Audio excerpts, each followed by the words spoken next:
Po ako sa inyo kung paano palayasin pag may isang tao na sinasapian ng masasamang espiritu. Ito po ang gawin ninyo. Kumuha po kayo ng rosaryo. Ito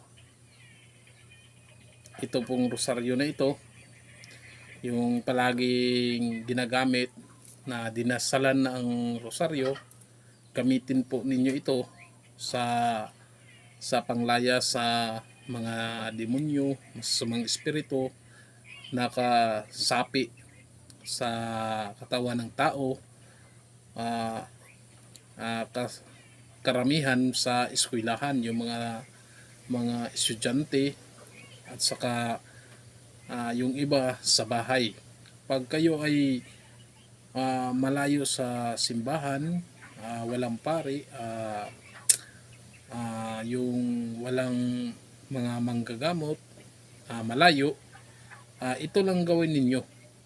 Ito po, kumuha kayo ng rosaryo. Yung dinasalan, parating dinasalan ito, ginagamit ang rosaryo. Ito po ay napakabisa po ito, napakalakas po ito. Hindi po ito matatalo sa mga masasamang espiritu at saka ni Satanas. Kasi sagrado po ito, ang rosaryo. Paggamit ninyo sa rosaryo, wag kapag may sinasapian, wag ninyong iganon, ipakulintas. Wag yan, hindi yan lalabas niyan. Ito, ginaganon nyo, ilagay ninyo sa kamay, hindi lalabas yan. Tumatawa lang yan. Pag kayo maghawak ng rosaryo, wag kayong matakot. Wag kayong matakot, wag kayong kabahan. Manalig kayo sa Diyos Ama, Diyos Anak, Diyos Espiritu Santo. Manalig kayo sa Kanya. At huwag kang matakot niyan. Tayo ay hindi matakot ng ganyan. Sila ang matakot sa atin. Oo, dahil tayo ay mga anak ng Diyos. Hawakan ninyo itong dulo. Huwag gumamit ng rosaryo kasi yung walang inre. Ganito dito sa taas ng yung ni Papa Jesus dito.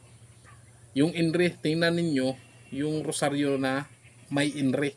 Yung gamitin ninyo. Yung walang inre, wag ninyo yung gamitin. Yung walang inre, nakalagay sa taas. O yung inre. Pag may tao sinasapian, ito ay tuturo ko sa inyo para yung mga malayo na walang manggagamot, malayo sa simbahan, ito lang gawin ninyo. Ito, hawakan ninyo itong cross na ito, idikit ninyo sa noo sa sinasapian na tao dito. Iganon mo. Pagkatapos, sabihin ninyo, sa ngalan ng Ama, ng Anak, ng Espiritu Santo. At magdasal kayo ng sumasampalataya. Sumasampalataya po kayo sa Diyos.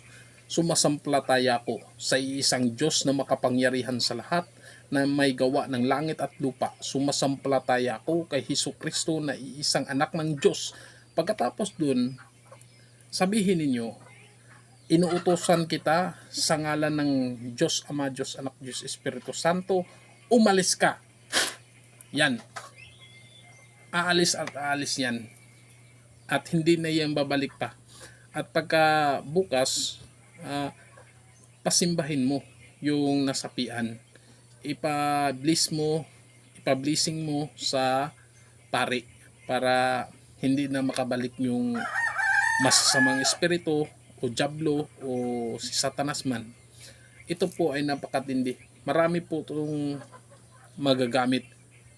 Ito po ay matatakot po ang masasamang espiritu at diablo at si Satanas.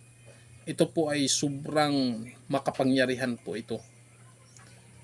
Yan lang po sa nag-request sa akin kung paano magpapaalis sa masasamang espiritu kahit si Satanas, na exorcism sa katawan ng tao. Marami pong salamat.